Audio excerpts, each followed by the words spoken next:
إن الحمد لله نحمده ونستعينه ونستغفره ونعوذ بالله من شرور أنفسنا ومن سيئات أعمالنا من يهده الله فلا مضل له ومن يضلل فلا هادي له وأشهد أن لا إله إلا الله وحده لا شريك له وأشهد أن محمدا عبده ورسوله أما بعد يا أيها الذين آمنوا اتقوا الله حق تقاته ولا تموتن إلا وأنتم مسلمون يا أيها الناس اتقوا ربكم الذي خلقكم من نفس واحدة وخلق منها زوجها وبث منهما رجالا كثيرا ونساء واتقوا الله الذي تساءلون به والأرحام إن الله كان عليكم رقيبا يا أيها الذين آمنوا اتقوا الله وقولوا قولا سديدا يصلح لكم أعمالكم ويغفر لكم ذنوبكم ومن يطع الله ورسوله فقد فاز فوزا عظيما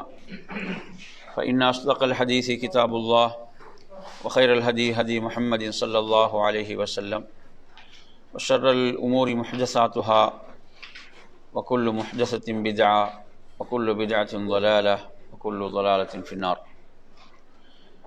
அன்பிற்குரிய என் அருமை சகோதரர்களே, தாய்மார்களே, சகோதரிகளே, அஸ்ஸலாமு அலைக்கும் வரஹ்மத்துல்லாஹி வபரகாத்துஹு.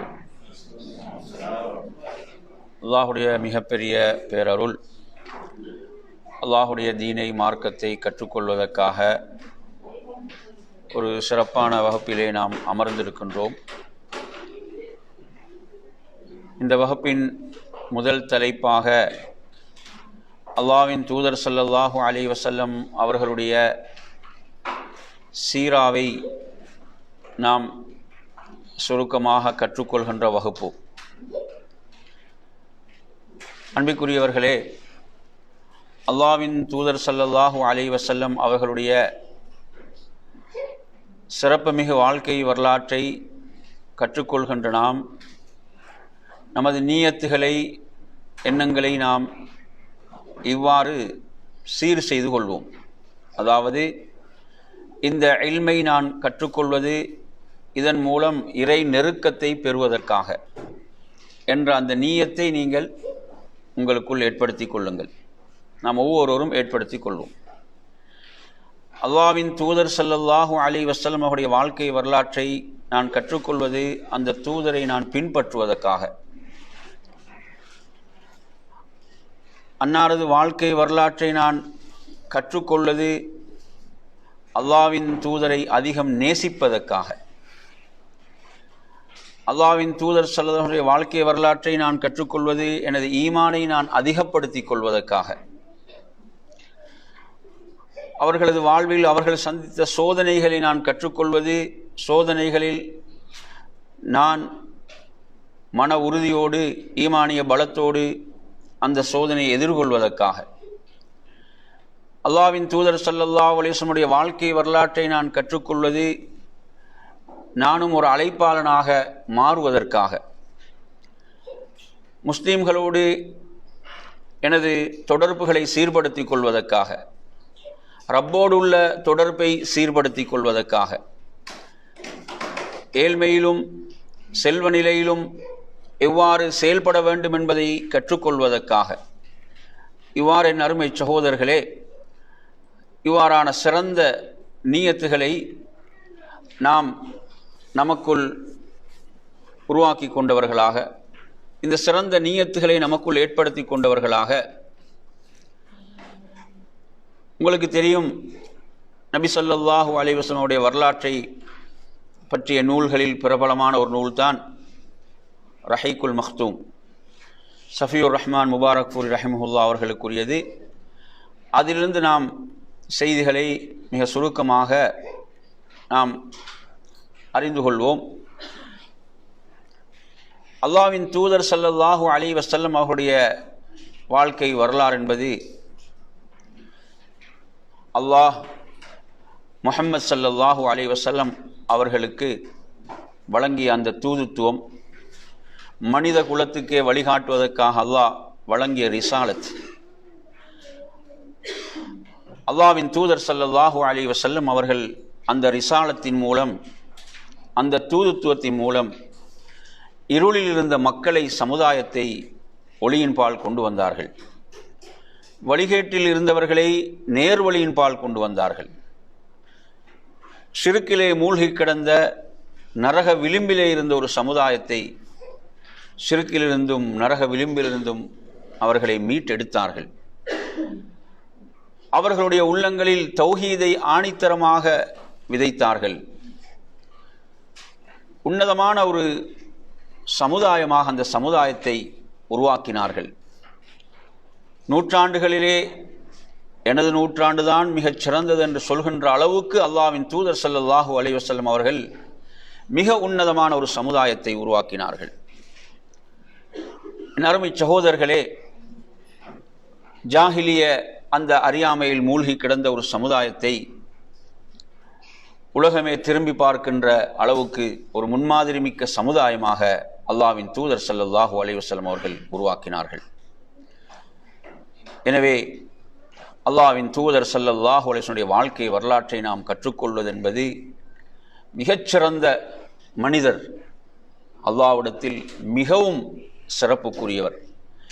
லக்கது கான லக்கும் ஃபீ ரசூலில்லாஹி உஸ்வத்துன் ஹஸனா, அல்லாஹ்வுடைய தூதரிடம் உங்களுக்கு அழகிய முன்மாதிரி இருக்கிறது என்று ரப்புல் ஆலமீன் குறிப்பிடுகிறானே, அந்த தூதருடைய வாழ்க்கை வரலாற்றை தான் நாம் படிக்கின்றோம். எனவே உண்மையில் நமது உயிரை விட மேலான அந்த தூதரை பற்றி நாம் படிக்கின்ற போது நமது ஈமான் அதிகரிக்கும், நிச்சயமாக நமது தக்வா அதிகரிக்கும். அந்த சிறந்த நீயத்தோடும் அந்த சிறந்த எண்ணத்தோடும் நாம் இந்த வகுப்பிலே அமர்ந்து கற்றுக்கொள்ள வேண்டும். அல்லாஹ்வின் தூதர் ஸல்லல்லாஹு அலைஹி வஸல்லம் அவர்களுடைய சுன்னாக்களை நாம் உயிர்ப்பித்து கொண்டே இருக்க வேண்டும். அவர்களுடைய போதனைகளை நாம் உலகத்துக்கு எடுத்து சென்று கொண்டே இருக்க வேண்டும்.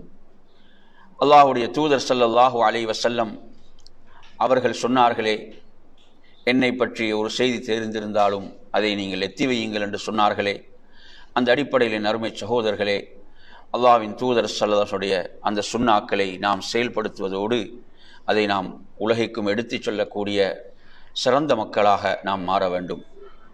இமாம் இப்னுல் கையிம் ரஹிமஹுல்லா அவர்கள் சொல்கிறார்கள், ஒரு மனிதனுடைய ஈருலக வெற்றியும் நற்பாக்கியமும் நபி ஸல்லல்லாஹு அலைஹி வஸல்லம் அவர்கள் காட்டி தந்த நேர்வழியை பின்பற்றுவதிலே தங்கியிருக்கிறது. இத்தூய வழிகாட்டலை அறிந்து செயல்பட வேண்டும் என்பதை ஒவ்வொரு மனிதனும் தனக்கு தன் நஃப்ஸுக்கு உபதேசம் செய்து நடைமுறைப்படுத்துவது கட்டாயமாகும் என்று அவர்கள் குறிப்பிடுகிறார்கள். ஏன் நாம் இந்த வரலாற்றை படிக்க வேண்டும் என் அருமை சகோதரர்களே? அல்லாஹ்வின் தூதர் ஸல்லல்லாஹு அலைஹி வஸல்லம் அவர்களை நாம் பின்பற்றுவதற்காக, அந்த தூதரை பின்பற்றுவதில் தான் நமக்கு வெற்றி இருக்கிறது. அல்லாஹ்வுக்கு முழுமையாக நாம் கட்டுப்பட்டு வாழ விரும்புகிறோமா? அல்லாஹ்வுடைய தூதரைத்தான் நாம் பின்பற்ற வேண்டும். அல்லாஹ்வுடைய தூதரை பின்பற்றுவதன் மூலம்தான் நாம் அல்லாஹுவை நேசிக்கிறோம் என்பதை நாம் நிரூபிக்க முடியும். அல்லாஹுடைய நேசம் நமக்கு கிடைக்க வேண்டுமாக இருந்தால், இறை மன்னிப்பு நமக்கு கிடைக்க வேண்டுமாக இருந்தால், நாம் அல்லாஹுடைய தூதரை பின்பற்ற வேண்டும் என்பதை குர்ஆனில் 3வது அத்தியாயத்தினுடைய 31வது வசனத்தை நீங்கள் எடுத்து படித்து பாருங்கள். குல் இன் குன்தும் துஹிப்பூனல்லாஹ ஃபத்தபிஊனி யுஹ்பிபுகுமுல்லாஹ் வ யக்ஃபிர் லக்கும் ذுனூபக்கும். அன்பிற்குரியவர்களே, இந்த வசனத்தின்படி நாம் இந்த வசனத்தில் உண்மையாளர்களாக இருக்க வேண்டுமாக இருந்தால், இமாம் ஹஸனுல் பஸ்ரி ரஹிமஹுல்லா சொல்கிறார்கள், ஒவ்வொரு மூமினுடைய ஈமான் பரிசோதித்து பார்க்கப்படுகின்ற வசனமாக இந்த வசனம் இருந்து கொண்டிருக்கிறது. உண்மையில் யார் அல்லாஹ்வுடைய தூதரை நேசிக்கிறார், போலியாக யார் அல்லாஹ்வுடைய தூதரை நேசிக்கிறார் என்று உரசி பார்க்கின்ற ஒரு வசனமாக இந்த வசனம் இருக்கிறது. உண்மையில் அல்லாஹ்வுடைய தூதரை நேசிப்பவர்கள் என்ன செய்வார்கள்? அந்த தூதரை பின்பற்றுவார்கள், இல்லையா? அல்லாஹுவை உண்மையிலே நேசிப்பவர்கள் என்ன செய்தாக வேண்டும்? அல்லாஹுடைய ரசூலை பின்பற்றியாக வேண்டும். அல்லாஹுடைய ரசூலை பின்பற்றும் போதுதான் அல்லாஹுடைய நேசமும் இறை மன்னிப்பும் கிடைக்கிறது என்ற வாக்குறுதி இந்த குர்ஆனுடைய வசனத்தில் இருக்கிறது அருமை சகோதரர்களே. அதே போன்று நீங்கள் குறித்துக் கொள்ளுங்கள், 33வது அத்தியாயத்தினுடைய 21வது வசனம். ஏன் நாம் இந்த வரலாற்றை கற்க வேண்டும் என்பதற்கு இந்த வசனங்கள் சொல்லக்கூடிய பதில்கள். அல்லாஹ் சொல்கிறான், இவர்கள் அல்லாஹுவையும் மறுமை நாளையும் ஆதரவு வைத்து அதிகம் அதிகம் அல்லாஹுவை நினைவு கூறக்கூடியவர்களாக இருக்கிறார்களோ அவர்களுக்கு நிச்சயமாக முன்மாதிரி யாரிடம் இருக்கிறது? அல்லாஹுடைய தூதரிடம் இருக்கிறது என்று அல்லாஹு தஆலா அல் குர்ஆனிலே குறிப்பிடுகிறான். எனவே நறுமையான சகோதரர்களே, எனவே நாம் அந்த தூதரை பின்பற்ற வேண்டும். அதில் தான் நமக்கு ஈருலக வெற்றி இருக்கிறது. எனவே அந்த தூதருடைய வாழ்க்கை வரலாற்றை நானும் நீங்களும் கற்றுக்கொள்ள வேண்டும். இரண்டாவது, அந்த தூதரை நாம் உண்மையாக நேசிப்பதற்கு அந்த வாழ்க்கை வரலாற்றை நாம் கற்றுக்கொள்ள வேண்டும். அதை நாம் கற்க கற்க அந்த நேசம் அதிகரித்து கொண்டே இருக்கும். எப்படி நபித்தோழர்கள் அல்லாஹ்வுடைய அந்த தூதரின் மீதுள்ள நேசத்தின் காரணத்தால் அந்த தூதரை விட்டு கொடுக்கவில்லையோ, அது போன்ற நறுமையான சகோதரர்களே, நாமும் அந்த தூதருடைய வரலாற்றை கற்றுக்கொள்வதன் மூலம் அந்த நேசம் அதிகரிக்கும். ஹதீஸை நீங்கள் புகாரி முஸ்லிமிலே பார்க்கலாம். அல்லாஹ்வின் தூதர் ஸல்லல்லாஹு அலைஹி வஸல்லம் அவர்கள் சொல்கிறார்கள், லா யுமினு அஹதுக்கும் ஹத்தா அகூன அஹப்ப இலைஹி மின் வாலிதிஹி வ வலதிஹி வன் நாஸி அஜ்மஈன் என்று சொல்கிறார்கள். அதாவது தந்தை, பிள்ளைகள், ஒட்டுமொத்த மனித சமுதாயத்தை விட ஒரு மூமின் தன்னை நேசிக்காதவரை அவன் விசுவாசம் கொண்டவராக முடியாது என்று அல்லாஹ்வுடைய தூதர் சொல்கிறார்கள். என் அருமை சகோதரர்களே, எனவே அந்த தூதரை நாம் நேசிப்பது கடமையாக இருந்து கொண்டிருக்கிறது. அந்த தூதரின் மீது உள்ள நேசத்தை நாம் அதிகப்படுத்திக் கொள்ள வேண்டுமா? நாம் அல்லாஹ்வுடைய தூதருடைய வாழ்க்கை வரலாற்றை கற்றுக்கொள்ள வேண்டும். அனஸ் ரலியல்லாஹு அன்ஹு அவர்கள் சொல்லக்கூடிய இந்த செய்தியை பாருங்கள். அல்லாஹ்வின் தூதர் ஸல்லல்லாஹு அலைஹி வஸல்லம் அவர்களிடம் வந்து ஒரு மனிதர் என்ன செய்வார்? உதவி செய்யுமாறு கேட்பார். எனக்கு உதவுங்கள் யா ரசூலல்லாஹ், உதவுங்கள் என்று கேட்பார். சில நேரங்களில் அவர் யா ரசூலல்லாஹ் என்று அல்லாஹ்வுடைய தூதர் என்று சொல்லாத ஒரு காஃபிராக கூட இருப்பார், ஒரு நிராகரிப்பாளராக கூட இருப்பார். அப்படியானவர்கள் வந்து உதவி கேட்பார்கள். அல்லாஹ்வுடைய தூதர் ஸல்லல்லாஹு அலைஹி வஸல்லம் அவர்கள் இரு மலைகளுக்கு இடையில் மேய்ந்து கொண்டிருந்த அந்த அனைத்து ஆடுகளையும் கொடுத்து விடுகிறார்கள். அம்மனிதர் தனது கூட்டத்தாரிடம் சென்று என்ன சொல்கிறார்கள் தெரியுமா? மக்களே, நீங்கள் இஸ்லாத்தை ஏற்று முஸ்லிமாகுங்கள், இஸ்லாத்தை ஏற்று நீங்கள் முஸ்லிமாகுங்கள். ஏனெனில் உண்மையாக முஹம்மது ஸல்லல்லாஹு அலைஹி வஸல்லம் அவர்கள் வறுமைக்கு பயப்படாமல் மனிதர்களுக்கு வழங்கும் வள்ளலாக திகழ்கிறார்கள். நறுமையான சகோதரர்களே, இவ்வாறுதான் நபி ஸல்லல்லாஹு அலைஹி வஸல்லம் முன்மாதிரி அமைந்திருந்தது. நாங்க பார்க்கிறோம். அனஸ் ரலியல்லாஹு அன்ஹு சொல்கிறாங்க, ஒரு மனிதர் அதாவது உலக வாழ்வை வளப்படுத்திக் கொள்வதற்காக அந்த நோக்கத்தோடு அவர் இஸ்லாத்துக்குள் நுழைவார்.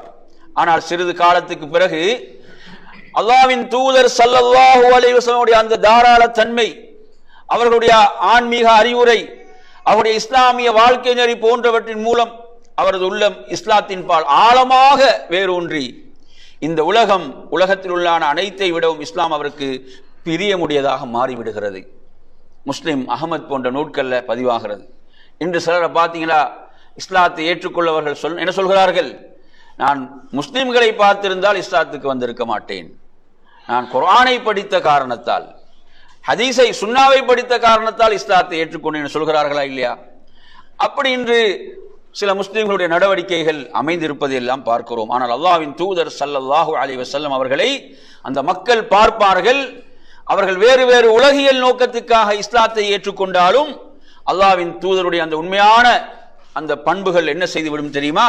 அவர்களை இஸ்லாத்தில் அவர்களை ஆழமாக வேரூன்றச் செய்துவிடும் என்பதை நாம் பார்க்கின்றோம்.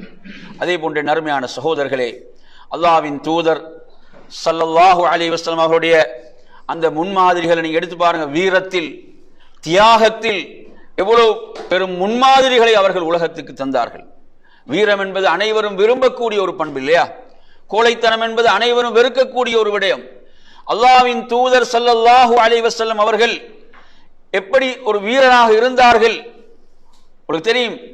அலி ரலியல்லாஹு அன்ஹு அவர்கள் எப்படிப்பட்ட ஒரு வீரர், போர்க்களத்தில் எப்படியெல்லாம் அவர் தனது வீரத்தை வெளிப்படுத்தி இருக்கிறார்கள் என்பதை நீங்க எடுத்து படிச்சு பாருங்க, ஆச்சரியப்படுவீர்கள்.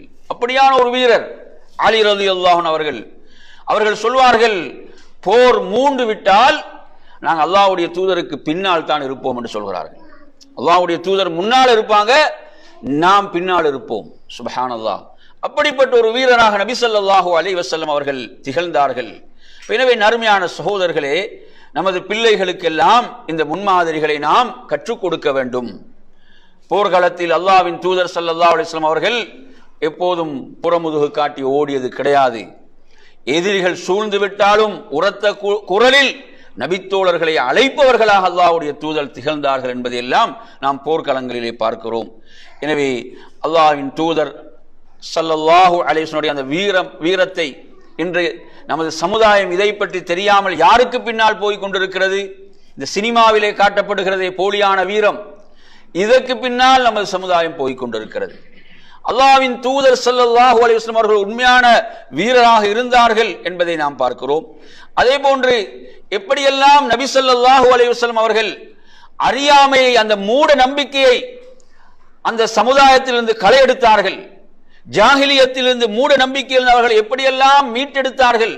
மிக அற்புதமாக இருக்கிறது, ஆச்சரியமாக இருக்கிறது. என் அருமையான சகோதரர்களே, அவர்களிடமிருந்து அந்த ஜாஹிலியத் எப்படி இல்லாமலாக்கப்பட்டது என்ற அற்புதமான முன்மாதிரிகளை நாம் அல்லாஹ்வின் தூதர் ஸல்லல்லாஹு அலைஹி வஸல்லம் அந்த வாழ்க்கை வரலாற்றிலே நாம் பார்க்கின்றோம். எனவே இவ்வாறாக இந்த முன்மாதிரிகளை நாம் அடுக்கிக் கொண்டே போகலாம். அல்லாஹ்வின் தூதர் ஸல்லல்லாஹு அலைஹி வஸல்லம் அந்த உண்மையான அந்த சிறப்பை, பெருமதியை நானும் நீங்களும் உண்மையில் அறிந்திருக்கிறோமா? அதை அறிந்து நாம் அதை உலகத்துக்கு கொண்டு செல்லக்கூடியவர்களாக இருக்கிறோமா என்ற கேள்வியை நாம் நம்மிடம் கேட்டுக்கொள்வதற்கு கடமைப்பட்டிருக்கிறோம். எனவே நறுமையான சகோதரர்களை, ஒரு தலைவர் சொல்கிறார், என்னை பற்றி ஒரு செய்தி தெரிந்திருந்தாலும் உலகிற்கு சொல்லுங்கள் என்று சொல்கிறார் என்றால் அது எப்படி ஒரு தூய்மையான வாழ்க்கையாக அந்த வாழ்க்கை இருந்திருக்கும்? என்னை பற்றி ஒரு செய்தி தெரிந்திருந்தாலும் சொல்லுங்கன்னா அவ்வளவு ஒரு அப்பழுக்கற்ற தூய்மையான வாழ்க்கையை அல்லாஹ்வுடைய தூதர் ஸல்லல்லாஹு அலைஹி வஸல்லம் அவர்கள் வாழ்ந்து காட்டினார்கள். அன்பிற்குரிய நறுமையான சகோதரர்களே, இந்த தொடரிலே அடுத்த தலைப்பாக நாம் உங்களுக்கு சொல்ல விரும்புவது, அல்லாஹ்வின் தூதர் ஸல்லல்லாஹு அலைஹி வஸல்லம் அவர்கள் எந்த அந்த சமுதாயத்துக்கு, அரபு தீபகற்பத்துக்கு அனுப்பப்பட்டார்களோ அந்த அரபு தீபகற்பத்துடைய நிலையையும் நாம் அறிந்து கொள்ள வேண்டும். இவ்வாறு படிப்படியாக நாம் இதிலே செல்வோம். இதிலே நறுமையான சகோதரர்களை, இந்த தலைப்பில் நாம் இந்த ஜசீரத்துல் அரப், இந்த ஜசீரத்துல் அரபை, அதாவது இரு பெரும் நகரங்களாக மக்கா, அடுத்ததாக மதீனா, இந்த இரு பெரும் நகரங்கள் என்ன செய்தது? ஜசீரத்துல் அரபில் பெரும் நகரங்களாக விளங்கியது. மக்கா நகரத்தை நாம் எடுத்து பார்ப்போமாக இருந்தால், அந்த மக்கா நகரம், அதனுடைய வரலாற்றை நாம் பார்க்கின்ற போது தண்ணீரோ விவசாயமோ குடியிருப்புகளோ இல்லாத ஒரு பள்ளத்தாக்காகத்தான் அது அன்று என்ன செய்தது? அது விளங்கியது. அல்லாஹ் என்ன செய்தான்? தனது நேசத்துக்குரிய தூதராகிய நபி இப்ராஹிம் அலைஹிஸ்ஸலாம் அவர்களுக்கு அல்லாஹ் கட்டளை பிறப்பிக்கிறான். நீங்கள் உங்கள் மனைவி ஹாஜர், அதே போன்று உங்களுடைய அன்பு குழந்தை இஸ்மாயில் அவர்களை அங்கு குடியமர்த்த வேண்டும் என்ற அந்த கட்டளை ரப்பிடமிருந்து வருகிறது. அல்லாஹ்வின் தூதர் ஸல்லல்லாஹு அலைஹி வஸல்லம் அவர்கள் ஹதீஸ்களிலும் இந்த செய்தியை நமக்கு சொல்கிறார்கள். நபி இப்ராஹிம் அலைஹிஸ்ஸலாம் அவர்களை அங்கு குடியமர்த்தி விட்டு செய்த துஆ வரலாற்று சிறப்புமிக்க துஆ. குர்ஆனில் நீங்கள் எடுத்து படித்து பார்த்தீர்கள் என்று சொன்னால், சூரத் இப்ராஹிம் 14வது அத்தியாயம் அந்த 37வது வசனத்தை நீங்கள் எடுத்து படித்து பாருங்கள். அதை தொடர்ந்துள்ள வசனங்களை எடுத்து படித்து பாருங்கள். உண்மையில் எவ்வளவு ஒரு ஈமானிய வலிமை மிக்க ஒரு மிக பெரும் ஈமானுக்கு சொந்தக்காரராக நபி இப்ராஹிம் அலைஹிஸ்ஸலாம் திகழ்ந்தார்கள் என்பதை நீங்கள் அந்த துஆவிலே பார்க்கலாம். உண்மையிலே நறுமை சகோதரர்களே, இந்த முன்மாதிரியைத்தான் நானும் நீங்களும் எடுத்துக்கொள்ள வேண்டும். அல்லாஹ்வின் மீது எப்படியான ஒரு நம்பிக்கை அவர்கள் கொண்டிருந்தார்கள். அல்லாஹ் இதை குர்ஆன்ல சொல்கிறான் என்றால், ரப்பனா இன்னி அஸ்கன்து மின் ذُرِّيَّتِي பிவாதின் கைரி தி ஸர்இன் இந்த பைத்திக்கல் முஹர்ரம் ரப்பனா லியுகீமுஸ் ஸலாத். எதற்காக என் அருமை சகோதரர்களை அவங்க அங்கே குடியமர்த்துறாங்க? சங்கையான உனது வீட்டின் பக்கம் நான் குடியமர்த்தி இருக்கிறேன். எதற்காக? லியுகீமுஸ் ஸலாத், தொழுகையை நிலைநாட்ட வேண்டும் என்பதற்காக. தொழுகை எப்படிப்பட்ட இபாதத் என்று பாருங்க. யாருமே இல்லாத ஒரு இடத்துல, சுப்ஹானல்லாஹ், மனித சஞ்சாலமே அற்ற இடத்துல குடியமர்த்துறாங்க. அவர்கள் சொல்கிறார்கள், ரப்பனா லியுகீமுஸ் ஸலாத், அவர்கள் தொழுகையை நிலைநாட்ட வேண்டும் என்பதற்காக.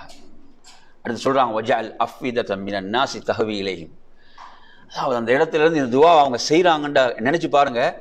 அதாவது மனிதர்கள் வாழ்வதற்குரிய எந்த ஒரு அடிப்படை தேவைகளும் இல்லாத ஒரு பூமியில் இருந்து கொண்டு மக்களுடைய உள்ளங்களை இவர்கள் பால் ஈர்க்கச் செய்வாயாக என்று துஆ செய்கிறாங்களே.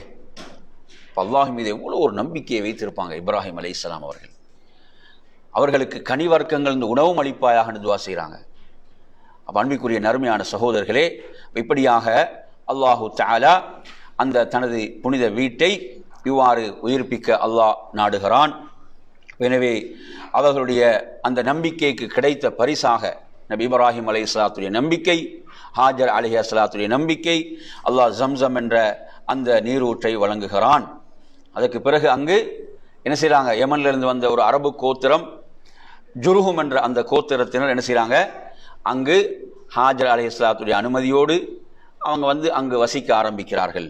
அவங்க சொன்னாங்க, இந்த தண்ணீரை நீங்கள் யாரும் உரிமை கோரக்கூடாது என்றும் அந்த நிபந்தனையோடு அவர்களை அங்கு குடியமர்த்துகிறார்கள். நறுமையான சகோதரர்களே, நபி இஸ்மாயில் அலைஹிஸ்ஸலாம் அவர்கள் என்ன செய்கிறாங்க, அந்த ஜுருஹும் கோத்திரத்து ஒரு பெண்ணை, அவங்க அரபு மொழியை பேசக்கூடியவர்களாக இருந்தார்கள், அந்த கோத்திரத்தின் ஒரு பெண்மணி அவர்கள் திருமணம் முடிக்கிறார்கள். அந்த அந்த வழியாகத்தான் அந்த குரைஷ் என்பவர்கள் வருகிறார்கள். அதில் தான் நபி ஸல்லல்லாஹு அலைஹி வஸல்லம் அவர்களும் பிறக்கின்றார்கள் என்பதை நாம் பார்க்கின்றோம். உங்களுக்கு தெரியும், அது ஆச்சரியம் என்னவென்றால், அதாவது நபி இப்ராஹிம் அலைஹிஸ்ஸலாம் அவர்கள் அங்கு குடியமர்த்தி விட்டு மறுபடியும் எத்தனை முறை அங்கு வந்தார்கள் என்பதை பார்த்தீங்கன்னா 4 தடவைகளுக்கு என்ன செய்து ஆதாரம் இருக்கிறது. 4 தடவைகள் சொல்லுங்க பாபு.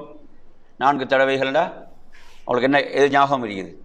நபி இப்ராஹிம் அலைஹிஸ்ஸலாம் ஹாஜர் அலைஹிஸ்ஸலாம் அவர்களையும் இஸ்மாயில் அலைஹிஸ்ஸலாம் அவர்களையும் அங்கு குடியமர்த்தி விட்டு அந்த புனிதமிகு அந்த ஆலயத்துக்கு அருகிலே மறுபடியும் அவங்கள சந்திக்கிறதுக்கு எத்தனை முறை வந்தாங்கன்றதை நாங்கள் பார்க்கும்போது 4 முறை என்ற செய்திகள் ஹதீஸ்களில் கிடைக்குது. சொல்லுங்க பாபா, எந்தெந்த முறை அது? அந்த வரலாறுகள் சொல்லுங்கள், அதில் என்ன ஞாபகம் இருக்குது உங்களுக்கு? இஸ்மாயில் அலைஹிஸ்ஸலாத்தை அறுப்பதற்காக வந்த ஒரு சந்தர்ப்பம், சரி. அடுத்தது காபாவை கட்டுவதற்காக. இப்போ காபாவை அவங்க கட்டிவிட்டு அந்த இடத்துல செய்த துவாக்கல்ல ஒரு துவா, என் அருமையான சகோதரர்களே, அதாவது ரப்பனா வபஅஸ் ஃபீஹிம் ரசூலன் மின்ஹும் என்ற அவங்க ஒரு துவா செய்கிறாங்க. அவர்களிலிருந்தே நீ அவர்களுக்கு ஒரு தூதரை அனுப்புவாயாக ஒரு துவா செஞ்சாங்களே நபி இப்ராஹிம் அலைஹிஸ்ஸலாம் அவங்க. அப்போ அந்த துவா தான் யாரு? இறுதி தூதர் நபி ஸல்லல்லாஹு அலைஹி வஸல்லம். அப்போ எத்தனை வருடங்கள் பாருங்க, சுமார் 500-600 வருடங்களுக்கு மேல் இல்லையா? மிகப்பெரிய, அதை விட நீண்ட காலம். அவ்வளோ ஒரு காலத்துக்கு பிறகுதான் அந்த துவா ஏற்றுக்கொள்ளப்படுகிறது. இப்போ பாருங்க, துவாவை பொறுத்தவரையில் துவா எந்த இடத்துல பொருத்தமோ அந்த இடத்தில் அல்லாஹ் ஏற்றுக்கொள்வான் என்பதற்கு இதெல்லாம் மிகப்பெரிய சான்றாக இருக்கிறது. இப்போ அவர்களிலிருந்தே ஒரு தூதரை அனுப்புவாயாக என்ற அவனோட துவா, அதுதான் இறுதி தூதர் அல்லாஹ்வுடைய தூதருடைய வருகையாக இருக்கிறது. அன்பிற்குரிய நறுமையான சகோதரர்களே, அதே போன்று அதற்கு பிறகு 2 முறை வந்தார்கள். அதில் 2 முறை நபி இஸ்மாயில் அலைஹிஸ்ஸலாம் இருக்கல்ல என்ற அந்த செய்தியை நாங்கள் பார்க்குறோம். சரி, நறுமையான சகோதரர்களே, இவ்வாறாக இது இந்த அரபு தீபகற்பத்தோடு உள்ள இந்த சுருக்கமான நிலையோடு அவங்களோட சமூக நிலை நாம் எடுத்து பார்க்கின்ற போது, இஸ்லாத்துக்கு முன்னால் நீங்கள் எடுத்து பார்த்தீங்கன்னு சொன்னால், அதாவது ஒரு சந்தோஷம் அளிக்கக்கூடிய ஒரு நிலை அங்கு இருக்கவில்லை இல்லையா? அது வேதனைக்குரியதாகத்தான் இருக்கிறது. ஏன்னா பல கோத்திரங்களாக சிதறுண்டு அந்த ஒவ்வொரு கோத்திரங்களுக்கு மத்தியிலும் என்ன செய்து அவர்களுக்கு மத்தியில் அந்த போட்டி பொறாமைகள், அதாவது போர்கள் என்ற ஒரு நிலை, ஒரு பலவீனமுற்று கிடந்த ஒரு நிலையைத்தான் அங்கு என்ன செய்யலாம் பார்க்கலாம். ஒவ்வொரு கோத்திரத்துக்கும் ஒரு தலைவர் இருந்தார். அந்த தலைவருக்கு அவர்கள் என்ன செய்வார்கள்? கட்டுப்படுவார்கள். போர் நிலைகளில் அவரை பின்பற்றுவார்கள். அதே நேரத்தில் நறுமையான சகோதரர்களே, அவர்கள் பெரும்பாலும் நீங்கள் எடுத்து பார்த்தீங்கன்னு சொன்னால், பிறருக்கு அநியாயங்கள் அக்கிரமங்கள் என்று வருகின்ற போது வரம்பு மீறக்கூடிய நிலைகளும் அங்கு காணப்பட்டன என்பதை நாம் பார்க்கிறோம். அதே போன்று அங்கு பெரும்பாலும் சண்டைகள் உருவாவதற்கு என்ன காரணங்கள் இருந்தன என்றதை நாங்கள் பார்க்கும்போது, அந்த கால்நடைகளை மேயக்கூடிய பகுதிகள் இருக்குமா இல்லையா, அதற்கு சண்டைகள் ஏற்படும். அதே போன்று தண்ணீர் ஊற்றுக்கள் நிறைந்த பகுதிகள், அதற்கு சண்டைகள் சச்சரவுகள் ஏற்படும். இது போன்ற காரணிகளை அடையாளப்படுத்துகிறார்கள். அதே போன்ற நறுமையான சகோதரர்களே, அரபுக்களை இந்த வாழ்க்கை அமைப்பை வைத்து 2 பிரிவுகளாக பிரிக்கிறார்கள். ஒன்று ஹவரி, அடுத்ததாக பதவி என்று பிரிப்பாங்க. ஹவரி என்றா என்ன? அவர்கள் நகரவாசிகள். பதவி என்றா கிராமவாசிகள் என்று இவ்வாறாக 2ஆக என்ன செய்கிறார்கள்? பிரிக்கிறார்கள். இப்போ நீங்கள் எடுத்தீங்கன்னா மக்கா மதீனா என்பதெல்லாம் அது நகரங்களாக அவைகள் இருந்தன. இவர்களுடைய பிரதான தொழிலாக, அதாவது விவசாயம், கைத்தொழில், வியாபாரம் போன்றவைகள் இருந்தன. அல்லாஹு தஆலா குர்ஆன்ல சொல்லும்போது எப்படி சொல்கிறான், ஈலாஃபி குரைஷ் ஈலாஃபிஹிம் ரிஹலத்த ஷிதாய் வஸ்ஸைஃப், மாரி காலத்திலும் கோடை காலத்திலும் அவங்களோட வணிக பிரயாணங்களை பற்றி அல்லாஹ் அதிலே சொல்கிறான். அப்ப எனவே அடுத்து இவங்களோட வர்த்தகத்துறை வளர்ச்சி அடைவதற்கு இவங்களோட போக்குவரத்து வசதியாக அமைந்திருந்தன. அதே போன்று பதவிகள் கிராமவாசிகளை நீங்க எடுத்து பார்த்தீங்கன்னு சொன்னா இவங்க அந்த பாலைவனங்களில் வாழக்கூடியவர்கள், ஆட்டு மந்தைகள் ஒட்டகைகள் போன்றவைகளை பிரதான தொழிலாக கொண்டிருந்த இம்மக்கள் தமது கால்நடைகளுடைய உணவுக்காகவும் தண்ணீருக்காகவும் என்ன செய்வாங்க, தங்களுடைய வாழ்க்கை தேவைகளை அவங்க பெற்றுக்கொள்வதற்காகவும் செழிப்பான பகுதிகளுக்கு சென்று கூடாரமிட்டு வாழ்வார்கள். காலப்போக்கில் சிலர் அந்த இடத்துல தங்கி அவைகள் ஊர்களாக கிராமங்களாக மாறின என்பதையும் நாம் பார்க்கின்றோம். அதே போன்ற நறுமையான சகோதரர்களே, இவர்களிடம் நல்ல பண்புகளும் இருக்க செய்தன. எவ்வாறு மோசமான பண்புகள் இருந்தனவோ அதே போன்று நல்ல பண்புகளும் இவர்களிடம் காணப்பட்டன. அதாவது வாரி வழங்கக்கூடிய அந்த பண்பு, அதே போன்று விருந்தினரை கண்ணியப்படுத்தக்கூடிய அந்த பண்பு, அதே போன்று வாக்குறுதியை நிறைவேற்றக்கூடிய பண்பு, இப்படி நல்ல பண்புகளும் அமானிதங்களை பேணக்கூடிய பண்புகள், இவ்வாறான சிறந்த பண்புகளும் அவர்களிடம் காணப்பட்டன என்பதையும் நாம் புரிந்து கொள்ள வேண்டும். அதே நேரத்தில் மோசமான பண்புகளும் அவர்களிடம் காணப்பட்டன. பாவங்களாக இருக்கலாம், மது அருந்துதல், பெண் குழந்தைகளை உயிரோடு புதைக்கக்கூடிய அந்த மோசமான பழக்கம் சிலரிடம் காணப்பட்டது. இவ்வாறு அந்த விபச்சாரம் போன்றவைகள், இவ்வாறு அவைகள் அங்கு மலிந்து காணப்பட்டன என்பதையெல்லாம் நாம் பார்க்கின்றோம்.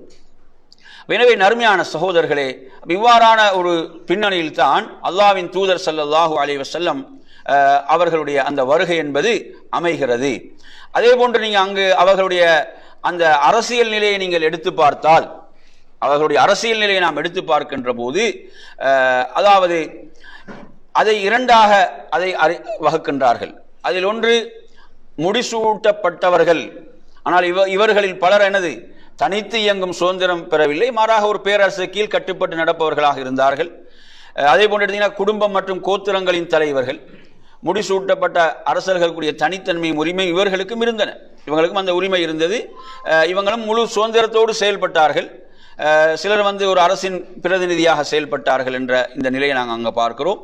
எனவே நறுமையான சகோதரர்களை, அதே போன்று அங்கே நீங்க பார்த்தீங்கன்னு சொன்னா யாரிடம் அந்த அதிகார வர்க்கத்தினர் என்று சொல்லக்கூடியவர்கள் என்ன செய்தார்கள், அவர்கள் மக்களை அடிமைகளாக நடத்தக்கூடிய, பலவீனர்களை சுரண்டக்கூடிய இந்த மோசமான நிலைகள் எல்லாம் அங்கு காணப்பட்டன. இப்போ உங்களுக்கு தெரியும், நபி ஸல்லல்லாஹு அலைஹி வஸல்லம் அவர்களுடைய நட்பண்புகளை பற்றி ஹதீஜா ரலியல்லாஹு அன்ஹா அவர்கள் சொல்லக்கூடிய அந்த இடம் எந்த இடத்துல சொல்லுவாங்க, எந்த இடத்துல? முதலாவது வஹி வந்த போது அல்லாஹ்வுடைய தூதரை ஆறுதல் படுத்துவதற்காக ஹதீஜா ரலியல்லாஹு அன்ஹா சொல்லக்கூடிய அந்த வார்த்தைகளை நீங்க எடுத்து படித்து பார்த்தாலும் அது அந்த சமூகத்தினுடைய நிலை உங்களுக்கு தெரியும் இல்லையா? அல்லாஹ் உங்களை ஒருபோதும் கேவலப்படுத்த மாட்டான். நீங்க இரத்த உறவுகளை சேர்ந்து வாழ்கிறீர்கள், விருந்தினரை கண்ணியப்படுத்துகிறீர்கள், அதே போன்று சமூகத்தில் ஒடுக்கப்பட்டவர்களுக்காக நீங்க உழைக்கிறீங்க, குரல் கொடுக்கிறீங்க, சத்தியத்துக்காக குரல் கொடுக்கின்றீர்கள். இப்படி உன்னதமான பண்புகளை எல்லாம் அவர்கள் அடுக்கி கொண்டு போகிறார்கள் என்பதையெல்லாம் நாம் பார்க்கின்றோம். எனவே நறுமையான சகோதரர்களே, இவ்வாறாக அந்த சமூகத்தில் நீங்க எடுத்தீங்கன்னா யார் அதிகார வர்க்கத்தினரோ அவர்கள் என்ன செய்தார்கள், அதாவது அந்த சமூகத்தில் ஒடுக்கப்பட்டவர்களை பிழிந்து எடுக்கக்கூடிய ஒரு மோசமான நிலையும் அங்கு இருந்தது. அல்லாஹ் குர்ஆன்ல சொல்லும் போது எப்படி சொல்றான், வயதா அன்ஹும் இஸ்ரஹும் வல் அக்லால், வயதா அன்ஹும் அவர்கள் மீதுள்ள அந்த சுமைகள் சங்கிலிகளை அல்லாஹ்வுடைய தூதர் என்ன செய்தார், இல்லாமாக்கினார், அகற்றினார் என்பதையும் அல்லாஹ் குர்ஆன்ல சொல்கிறான். அல்லதி கானத் அலைஹிம், அப்படியான அந்த சமுதாயம் என்ன செய்து அதிகார வர்க்கத்தினால் ஒடுக்கப்பட்டு கொண்டிருந்தார்கள் என்பதை நாங்கள் பார்க்கிறோம். அதே போன்று நீங்க எடுத்தீங்கன்னா அவர்களுடைய இஸ்லாத்துக்கு முன்னர் உள்ள அவங்களோட அந்த சமய நிலையை நீங்க எடுத்தீங்கன்னா என்ன கொள்கையை, மதத்தை கொண்டவர்களாக அவர்கள் இருந்தார்கள் என்றால் உங்களுக்கு தெரியும், நபி இப்ராஹிம் அலைஹிஸ்ஸலாம் அவர்களை பின்பற்றக்கூடியவர்களாகத்தான் அந்த சமுதாயம் இருந்தது. நபி இப்ராஹிம் அலைஹிஸ்ஸலாத்துடைய வழியில் பயணிப்பவர்களாகத்தான் அவர்கள் பரவலாக இருந்தார்கள். ஆனால் அங்கு என்ன செய்கிறது என்று சொன்னால், அதாவது ஹுஸா என்று சொல்லக்கூடிய கோத்திரத்தின் தலைவன் அம்ர் இப்னு லுஹை, அவனது பேர் என்ன, அம்ர் இப்னு லுஹை என்பவன் தான் என்ன செய்கிறான், அவன் நிறைய ஒரு மத அந்த சமய விடயங்களோடு சம்பந்தப்பட்ட மிக ஆர்வம் கொண்டவனாக அவன் இருக்கிறான். அதனால மக்களிடத்திலே ஒரு நல்ல பேர் அவனுக்கு இருக்கிறது. மக்களுக்கு தர்மம் சதக்காக்கள் செய்யக்கூடியவனாக இருந்தான். அவனை மக்கள் ஒரு ஒரு இறைநேசராக பார்த்தார்கள். எனவே அவன் ஒரு முறை என்ன செய்ய ஷாம் நாட்டுக்கு செல்கிறான். அங்கு மக்கள் சிலைகளை வணங்கி கொண்டிருந்ததை பார்க்கிறான். அங்கு மக்கள் சிலைகளை வணங்கி கொண்டிருப்பதை பார்க்கிறான். அங்கிருந்து திரும்பும் போது அந்த ஹுபல் என்று சொல்லக்கூடிய ஒரு சிலையை அவன் என்ன செய்கிறான், கொண்டு வருகிறான். கொண்டு வந்து அதை காபாவிலே வைக்கிறான். அவங்க ஷாம் பகுதியை சேர்ந்தவர்கள். ஷாம் என்றால் அங்கு வேதம் கொடுக்கப்பட்ட சமுதாயம் இருந்தது. எனவே அவர்கள் சரியானதைத்தான் செய்வார்கள் என்ற அடிப்படையான இந்த சிந்தனைகள் எல்லாம் என்ன செய்கிறது, அந்த மக்களையும் சிலை வணக்கத்துக்கு தள்ளிவிடுகிறது. அப்போ காலப்போக்கில் நீங்கள் எடுத்து பார்த்தீங்கன்னு சொன்னால் அண்டை நாடுகளில் வணங்கப்படக்கூடிய சிலைகளை என்ன செய்து மக்காவுக்குள் வர ஆரம்பிக்கின்றன. ஒவ்வொரு கோத்திரத்துக்கும் ஒரு சிலை என்ற அமைப்பில், ஒவ்வொரு வீட்டுக்கும் ஒரு சிலை என்ற அடிப்படையில், எந்த அளவுக்கு என்றால் கஅபாவிலே ஒரு 360 சிலைகள் வரக்கூடிய அளவுக்கு அங்கு நிலை மோசமடைவதை நாம் பார்க்கின்றோம். எனவே மக்கா அந்த கஅபா வெற்றி கொள்ளப்படும் வரை இந்த நிலைதான் அங்கு நீடித்தது என்பதையும் நாம் பார்க்கிறோம். எனவே அவர்கள் அந்த சிலைகளை அழைத்து உதவி தேடுபவர்களாகத்தான் இருந்தார்கள். எனவே இவ்வாறாக அந்த ஏகத்துவம் அங்கு என்ன செய்யப்படுகிறது, குழி தோண்டி புதைக்கப்படுகிறது. அதே போன்று இவரிடம் இன்னும் நிறைய மூட நம்பிக்கைகளிடம் காணப்பட்டன. என்ன செய்வார்கள், அவர்கள் குறிபார்ப்பவர்களாக இருந்தார்கள். அதே போன்று அந்த நட்சத்திர சாஸ்திரம் இது போன்ற நிறைய மூட நம்பிக்கைகள் அவரிடம் காணப்பட்டன. அவங்களோட பொருளாதார நிலையை நாம் எடுத்து பார்க்கின்ற போது அருமையான சகோதரர்களே, பொருளாதார நிலை என்பது நாங்கள் ஆரம்பத்தில் சொன்ன மாதிரி வியாபாரம், விவசாயம் போன்றவைகள் இருந்தாலும், கால்நடைகள் போன்றவைகள் இருந்தாலும், அவர்களுடைய பெரும் அந்த செல்வம் என்பது போருக்கே என்ன செய்கிறது, போருக்கே செலவிடப்படுகின்ற அளவுக்கு ஒரு மோசமான நிலைதான் அங்கு அவரிடம் என்ன செய்கிறது, காணப்படுகிறது என்பதை பார்க்கிறோம். அந்த உங்களுக்கு புனிதமான 4 மாதங்கள், அந்த புனிதமான 4 மாதங்களை பொறுத்தவரையில் அதில் எது தடையாக இருந்தது, போர் செய்வது தடையாக இருந்தது. அப்ப அந்த புனிதமான 4 மாதங்களை நீங்க எடுத்து பார்த்தீங்கன்னா அந்த மாதங்கள்ல தான் என்ன செய்வாங்க, கொஞ்சம் நிம்மதியா வியாபாரங்களை செய்வாங்க. அவங்களோட வியாபாரங்களை நிம்மதியாக அவங்க ஒரு பாதுகாப்பாக செய்யக்கூடிய அங்க இருக்கக்கூடிய பிரபலமான சந்தைகள் உக்கால், அதே போன்று தில் மஜாஸ், அதே போன்று மஜின்னா போன்ற அந்த சந்தைகள் எல்லாம் கூடும் அந்த மாதங்கள்ல தான். ஏன்னா அப்ப என்ன, அங்க வழிப்பறி கொள்ளையோ அந்த போர்களோ இருக்காது. என்ன, ஒரு 4 மாதங்கள போர் தடை. இப்ப அந்த காலங்கள், அதல்லாத காலங்களில் பெரும்பாலும் என்ன செய்து போருடைய நிலைகள் அங்கு காணப்பட்டன என்ற அடிப்படையில் நாம் பார்க்கும்போது இவ்வாறு அவங்களோட அந்த பொருளாதாரம் என்பது என்ன செய்து ஒரு பலவீனமுற்ற நிலைதான் அங்கு இருக்கிறது என்பதை நாம் புரிந்து கொள்ள வேண்டும். அதே போல அவங்களோட கைத்தொழில் ஆடை நெய்தல், தோள்களை பயன்படுத்தி அந்த தோள்களை வைத்து பொருள்களை தயார் செய்தல் போன்ற விடயங்கள் எல்லாம் அங்கே காணப்பட்டன. அதே போன்று பிரதான தொழிலாக நாங்கள் பார்த்தோம் விவசாயம், ஆடு ஒட்டகம் இவைகளை அவங்க என்ன செய்து வளர்த்தல் போன்ற விடயங்கள் அங்கு காணப்பட்டன என்பதை பார்க்கிறோம். எனவே நறுமையான சகோதரர்களே, இது இஸ்லாத்துக்கு முன்னுள்ள அந்த அரபிய தீபகற்பத்துடைய ஒரு சுருக்கமான ஒரு பார்வை. அடுத்ததாக நாம் இந்த தலைப்பிலே நறுமையான சகோதரர்களே, அல்லாஹ்வின் தூதர் ஸல்லல்லாஹு அலைஹி வஸல்லம் அவர்களுடைய அந்த அவர்களுடைய பிறப்போடு சம்பந்தப்பட்ட அந்த விடயங்களுக்கு நாம் இப்போது வருவோம். அவங்களுடைய அந்த பரம்பரை சம்பந்தப்பட்ட விடயங்களுக்கு வருவோம். இதில் நறுமையான சகோதரர்களே, அல்லாஹ்வின் தூதர் ஸல்லல்லாஹு அலைஹி வஸல்லம் அவருடைய அந்த பரம்பரை தொடரை நாம் எடுத்து பார்க்கின்ற போது தந்தை வழியாக நாம் பார்ப்போம். முஹம்மது ஸல்லல்லாஹு அலைஹி வஸல்லம் அவர்கள் யாருடைய மகன்? அப்துல்லாவின் மகன். அப்துல்லா யாருடைய மகன்? அப்துல் முத்தலிபின் மகன். அப்துல் முத்தலிப் யாருடைய மகன்? ஹாஷிமின் மகன். ஹாஷிம் யாருடைய மகன்? அப்துல் மனாஃபின் மகன். இவர்கள் குறைஷ் கோத்திரத்தில் நின்றும் உள்ளவர்கள். குறைஷ் அரபுக்களில் நின்றும் உள்ளவர்கள். அப்ப அரபுக்கள் இப்ராஹிம் அலைஹிஸ்ஸலாம் அவருடைய மகன் இஸ்மாயில் அலைஹிஸ்ஸலாம் அவர்களின் பரம்பரை தொடரில் உள்ளவர்கள். எனவே நபி இப்ராஹிம் அலைஹிஸ்ஸலாம், அப்படி மேலும் வந்துச்சுன்னா நபி இப்ராஹிம் அலைஹிஸ்ஸலாம், நபி இஸ்மாயில் அலைஹிஸ்ஸலாம், குறைஷ் வம்சம், அப்துல் மனாஃப், ஹாஷிம், அப்துல் முத்தலிஃப், அப்துல்லா, முஹம்மது ஸல்லல்லாஹு அலைஹி வஸல்லம் அவர்கள். அதே போன்று அவர்களுடைய அந்த தாய் வழி பரம்பரையை நாம் எடுத்து பார்ப்போமாக இருந்தால் முஹம்மது ஸல்லல்லாஹு அலைஹி வஸல்லம் அவர்களுடைய தாயார் யாரு? ஆமினா, ஆமினாவின் மகன். ஆமினா யாருடைய மகள்? ஆமினா பின்து வஹப், வஹபின் மகள் தான் யாரு? ஆமினா. வஹப் அப்து மனாபின் மகன். அப்து மனாப் சஹரின் அல்லது சிஹரின் மகன். சிஹர் கிலாபின் மகன். கிலாபில் தாயினதும் நபிகளுடைய தந்தையின் வம்சம் செய்து கோத்திரம் அங்கு ஒன்று சேர்கிறது. எனவே கிலாப், சஹர், அப்து மனாப், வஹப், ஆமினா, முஹம்மது ஸல்லல்லாஹு அலைஹி வஸல்லம் அவர்கள். எனவே நபி ஸல்லல்லாஹு அலைஹி வஸல்லம் அவங்கள பொறுத்தவரை, நபிசனுடைய தந்தையை பொறுத்தவரையில் அப்துல்லா அவர்கள் நீங்கள் எடுத்து பார்த்தீங்கன்னா, அவங்க வந்து திருமணம் முடித்தது யார? அந்த வஹபுடைய மகள் ஆமினாவை திருமணம் செய்கிறாங்க.